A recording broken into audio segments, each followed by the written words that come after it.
प्यारे बच्चों, कैसे हो आप? बढ़िया।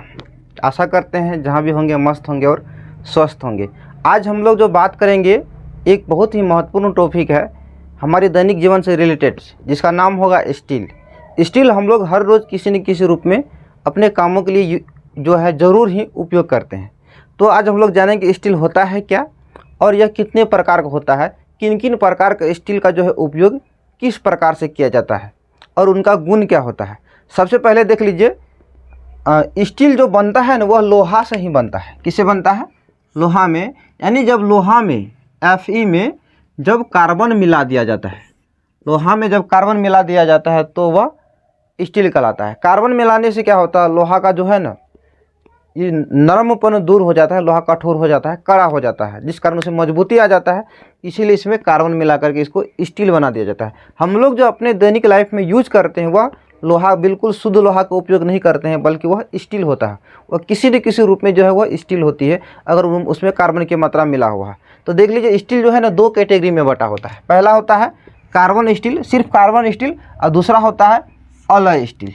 कार्बन स्टील यहाँ पर 3 कैटेगरी में हम लोग बांटे हुए हैं और अलॉय स्टील जो है 4 कैटेगरी में बांटा हुआ है। सभी का देखेंगे किसका क्या गुण है और किनका किस प्रकार से उपयोग होगा। कार्बन स्टील का जो पहला प्रकार है देख लीजिए, सबसे पहला होता है लो कार्बन स्टील। इसमें जो कार्बन की मात्रा है 0.5 से लेकर के 0.25 के बीच रहता है। यानी इसमें कार्बन की मात्रा 0.5 से लेकर के 0.25 के बीच रहता है। इनसे जो इस प्रकार के जो स्टील से सामान बनता है वो नॉर्मली हम लोग का जो दैनिक लाइफ में यूज होता है, चाहे आपका गाड़ी हो गया, पाइप हो गया, साइकिल हो गया, मोटरसाइकिल हो गया, इन सब का जो पार्ट बनता है ना वो सब का सब लो कार्बन स्टील का बना होता है। इसके बाद होता है मीडियम कार्बन यानी मिडल कार्बन स्टील। इसमें जो कार्बन की मात्रा होती है वह 0.25 से लेकर के 0.60% के बीच रहता है। यानी लोहा में जो कार्बन की मात्रा मिला रहता है 0.25 से लेकर 0.60% के बीच। इनका जो उपयोग होता है ना, थोड़ा चूँकि इनकी से कार्बन ज़्यादा मिला तो मजबूत होगा ही। इनका जो उपयोग होता है ये रेलवे पटरी में या जो है नॉर्मल औजार, जो हम लोग अपने घर के लिए जो कुछ भी औजार काटने के लिए या फिर फसल काटने के लिए या कोई लकड़ी वगैरह काटने के लिए जो यूज करते हैं जो भी औजार का, उसमें मीडियम प्रकार का स्टील का प्रयोग होता है, जिसमें कार्बन की मात्रा 0.25 से 0.60% के बीच रहता है। उसके बाद आता है उच्च carbon steel, high carbon steel. इसमें जो है कार्बन की मात्रा 0.60% से लेकर के 1.5% के बीच होता है। यानी बहुत ज़्यादा इसमें कार्बन मिला होता है। इसका जो उपयोग होता है ना कटर के रूप में होता है। लेथ मशीन जो होता है, लेथ मशीन देखे होंगे, या जो काफ़ी धार वाला, काफ़ी जो उच्च धार वाला जो चाकू होता है उसमें प्रयोग किया जाता है। ये उच्च कैटेगरी का जो है कार्बन स्टील होता है। क्योंकि हम लोग देखते हैं कि लेथ मशीन जो है ना एक लोहा दूसरे लोहा को काट देता है। एक लोहा दूसरे लोहा का कैसे काट देता है, ये लॉजिक है। तो ये इसका रीज़न यही है कि जो लोहा काट रहा है ना वह लोहा में ज़्यादा कार्बन मिला हुआ है, जिस कारण वह ज़्यादा कड़ा है, और जिसको काट रहा है उसमें कम कार्बन मिला हुआ है तो वह नरम है। इसीलिए कड़ा लोहा नरम लोहा को काट देता है। आशा करते हैं कि आपको जो ये जो टॉपिक है आपको आसानी से समझ में आया होगा कार्बन स्टील क्या होता है। अब देख लीजिए, इन्हीं कार्बन स्टील में कार्बन के साथ साथ जो है कुछ अन्य पदार्थ को भी मिला दिया जाता है स्टील को अलग अलग प्रकार से उपयोग में लाने के लिए।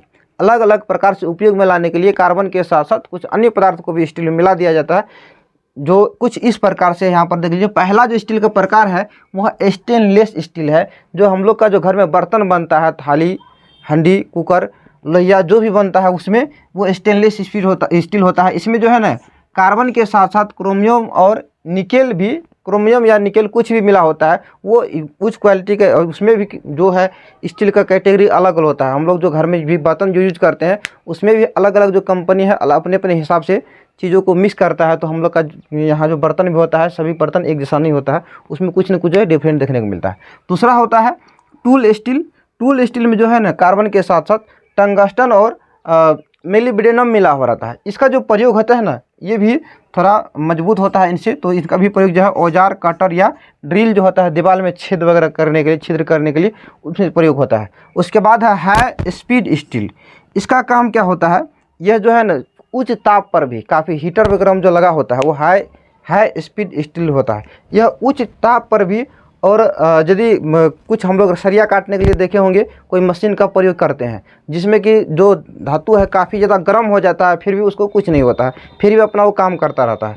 या फिर जो मशीन जो होता है, मशीन का इंजन जो बना होता है वो भी काफ़ी ज़्यादा गर्म हो जाता है, फिर भी हम लोग चलाते रहते हैं उसको। तो उसमें जो स्टील जो प्रयोग होता है वो हाई स्पीड स्टील होता है, वो उच्च ताप को सहने की क्षमता होता है उसमें। उसके बाद आता है मैग्नीज स्टील। नाम से स्पष्ट हो रहा है कि इसमें मैग्नीज मिली होगी, मैग्नीज धातु मिली होगी लोहा और कार्बन के साथ साथ। इसका जो है ना, यह मेन रूप से इसमें झटका सहने का क्षमता ज़्यादा होता है। यानी अचानक से अगर कोई झटका लग गया, ठोकर लग गया, चोट लग गया, तो इसमें उसको कोई भी ज़्यादा इफेक्ट पड़ने वाला नहीं है। ये जो मैग्नीज स्टील है ना, रेलवे में जो है, रेलवे में चूँकि मीडियम कार्बन स्टील जो है प्रयोग किया जाता है, इसको और अधिक मजबूती प्रदान करने के लिए लोहा में जो है कार्बन के साथ साथ मैग्नीज धातु का जो है प्रयोग कर दिया जाता है, मिला दिया जाता है। तो रेलवे का जो पटरी बनी होती है इसीलिए बना होता है। क्योंकि लोहा का अगर असली रंग की बात करें तो लोहा जो है ना उजला कलर का होता है। अगर आप लोहा में अगर जंग नहीं लगा हो तो वह उजला कलर का होता है। स्टील भी चूँकि वो डिसाइड करेगा, नॉर्मली जो है धातु चमकीला ही होता है। तो अगर हम सरिया को या फिर कोई लोहा को काट के देखेंगे तो बीच वाला भाग आपको उजला दिखाई देगा, लेकिन साइड से हम लोग जंग वाला भाग को देख लेते हैं, वो जो कि भूरा रंग का होता है या लाल रंग का होता है, तो हम लोग समझ जाते हैं कि लोहा इसी कैटेगरी का होता है। नहीं, ये गलत है। लोहा का जो कलर है वास्तव में उजला होता है, लोहा धातु उजला होता है। आशा करते हैं कि ये वीडियो आपको, जो मैंने समझाने की कोशिश किया, आपको बहुत ही बेहतरीन तरीक़ा से समझ में आया होगा। अगर फिर भी किसी भी प्रकार का डाउट रहता है, किसी भी प्रकार का जो मन में सस्पेंशन रहता है, अब बेझिझक आप कमेंट बॉक्स में लिखिए। मैं आपका एक एक कमेंट का जवाब दूंगा, एक एक कमेंट पर आपका एक एक लेक्चर अपलोड करूंगा। बस आप इस चैनल से जुड़े रहिए, आप हमारे साथ जुड़े रहिए। मैं आपको कोशिश करूँगा केमिस्ट्री का हर वो फैक्ट तक पहुँचाने का जो आपके लिए ज़रूरी हो, जो आपके एग्ज़ाम में आने वाला हो, या आपके जो डेली लाइफ में जो यूज होता है केमिस्ट्री के हर चीज़, वो हर चीज़ का आपके साथ मैं डिस्कस करूँगा। तब तक के लिए इतना ही, मिलते हैं अगले वीडियो में। जय हिंद।